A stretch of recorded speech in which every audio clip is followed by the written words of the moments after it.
thank the organizers for inviting me today to talk about a topic that is quite important. It's enabling women risk interventions. So the issue is that I will not be able to be exhaustive because there is such an impressive amount of literature on this topic. So I will try just to focus on some points and try to be exhaustive concerning the different aspects of this issue. So this is the plan of the presentation. So after presenting some prevalence incidence data and clinical risk factors, I will present access to screening and care issues and psychosocial and socioeconomic risks, and which are the implication of all this for action and research. So we know that the global prevalence of NAFLD is approximately 1/3, 1/4, but there are not such great sex differences when we look. We just observe that men globally have a little bit higher prevalence, but we will see that this prevalence can change depending on age.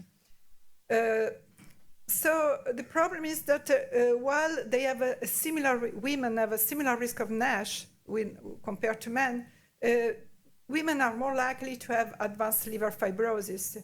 And this is mainly due to several additional risk factors that women may have. And one is related to postmenopausal risk factors. In effect, when we looked at the prevalence of NAFLD after age 50, we observed a reversed prevalence rate. That is, that in women we have higher prevalence rates than men. And this is confirmed in many studies and observations. Donc we know that if we look at NAFLD and NASH prevalence, we look over time, we have similar increasing trends in both sexes. But when we look at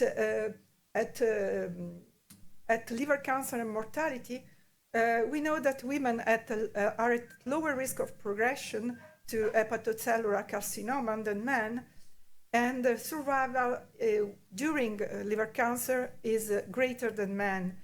And this is mainly due because women are more likely to undergo screening, so they are screened at the early stage of cancer. However, NASH remains the main indication for liver transplantation in women. And after transplantation, women are at higher risk of recidivism of NAFLD. That is, they are at risk also of complication, which can have long-term consequences for patients and graft survival. So I would like just to make a focus now about specific risk factors. So we mentioned the menopausal status, and we know that women start to have more NASH risk, more NAFLD risk after menopause, and this risk is mediated by sometimes the reduction of physical activity, so decreased energy expenditure, and also visceral adiposity, which occurs during menopausal transition. So I think that it is also important to understand that there are also premenopausal factors which may be important, such as, and we know that estrogens are involved in the story of NAFLD and NASH after in the postmenopausal period. And in any case, the use of estrogen cannot be a strategy for reducing the risk of NAFLD, because even if it can be interesting, it should be balanced with the cardiovascular risk associated to the use. In terms of body composition, we have a difference also between men and women. That is that central adiposity is associated with non-invasive liver fibrosis marker only in men. And we know that menarche is also, age at menarche is also an important factor, because it is when it occurs earlier, we have a higher risk of NAFLD later, but there's also the possibility of inverse causation, because obesity can facilitate early occurrence of menarche. And of course, I will be rapid on this point because you are all hepatologists, most of you, so you know that polycystic ovary syndrome is highly associated with the NAFLD risk, also because it is related to comorbidities, metabolic comorbidities. And what we can say that we need intervention in this field because I'm not sure the screening for NAFLD is performed in this population. And of course, we have another risk factors. Women who experience gestational diabetes are also at risk of NAFLD later in life.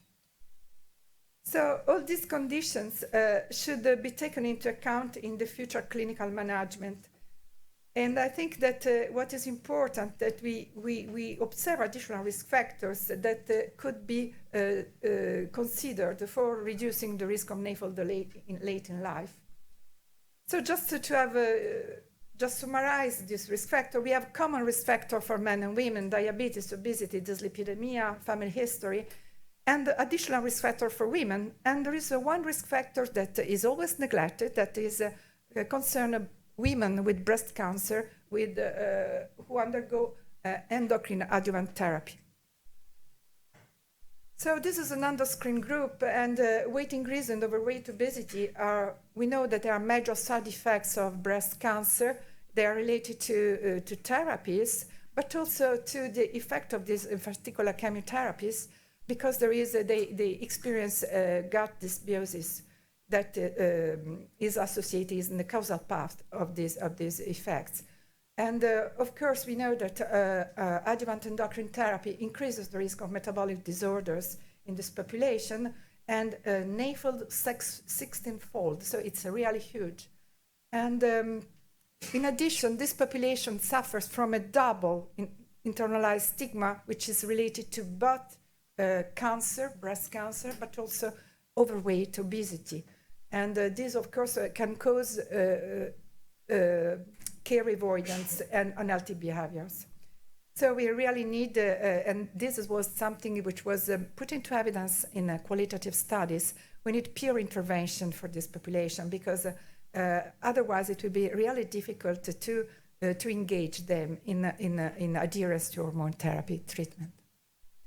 And let's now talk about a little bit access to screening and care. Of course, women at risk of NAFLD and NASH may encounter disparities in this sector. There are some provider issues, for instance, the recognition and awareness issues, because in general, men are a little bit more present when they are more recognized as at risk of NASH, and this results in diagnosis and delayed care. And also we have a gender bias. Sometimes women may present with the different symptoms, and they can be not recognized as symptom of specific metabolic disorders, so there can be also delayed diagnosis and treatment. And it is also demonstrated that there are specific sex-specific risk factors which are under evaluated in this population. I just talked about this. And the fact that we think the women are at low risk of progression, which is in effect true, but there are other risks that exist in this population. When we talk about access to screening and care, there are also clinical issues. In a study we conducted, the international study we conducted with Jeff, we could put into evidence that women are at higher risk of not knowing their liver fibrosis stage. And this also, they are at higher risk of not engaging in a healthier lifestyle. And this always happens, or may happens, we presume, because the communication with a woman with NAFLD is more oriented on weight loss than liver disease fibrosis. And this, of course, can result in bad outcome, because not knowing liver fibrosis is associated with less behavioral changes. And we also have differences in terms of how to respond to therapy, because we have differences in drug absorption and metabolic profile between men and women. And also, we know that we have a lot of markers of liver disease progression, But there are not so many that were tested by sex, and there are very few that incorporate sex in the calculation. It is true that women require much more weight loss to obtain the same results in terms of NAFLD and NASH regression, but this is not a reason not to communicate liver fibrosis. This is another important issue, the psychosocial and socioeconomic issues, because there is a kind of, as I already told you, there is these women experience more than men, and this is demonstrated weight stigma, and there are a lot of ways how stigma discrimination manifests in health setting, and they also experience public stigma, and this is the basis of a vicious cycle, because when self-stigma is a condition of self-blame, where when self-stigma occurs, people think they deserve to be stigmatized and discriminated. And this is actually the condition that is the most associated with care avoidance and risk behaviors. So if a person is stigmatized, in particular women, they have a more problem to go to attend the health setting. And they also experience they have a progression of their liver disease.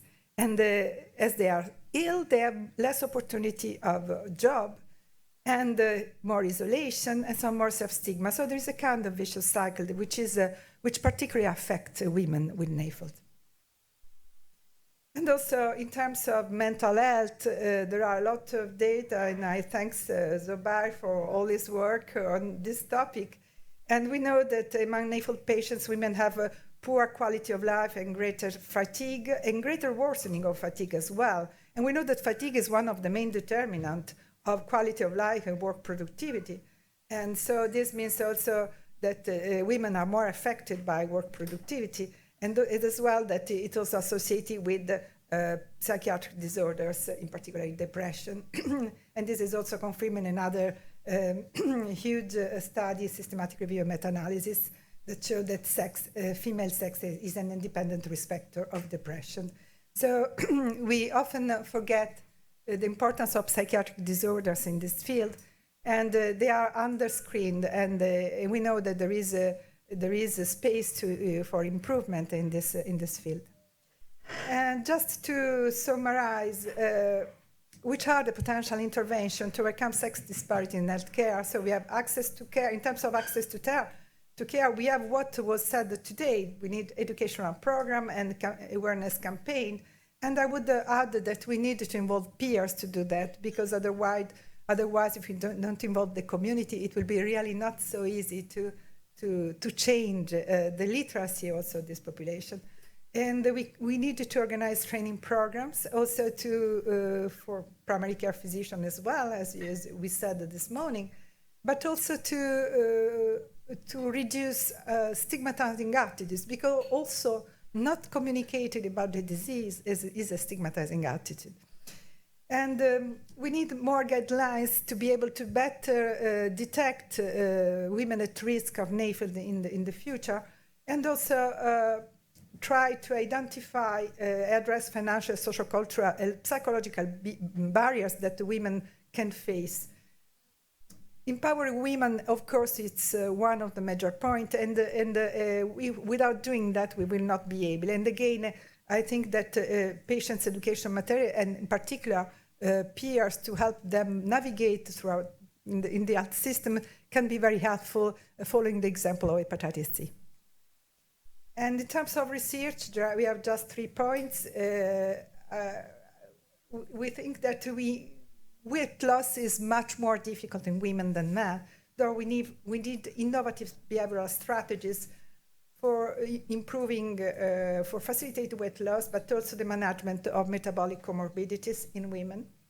And we actually need to encourage and support research efforts to understand better how NAFLD and NASH in women occurs.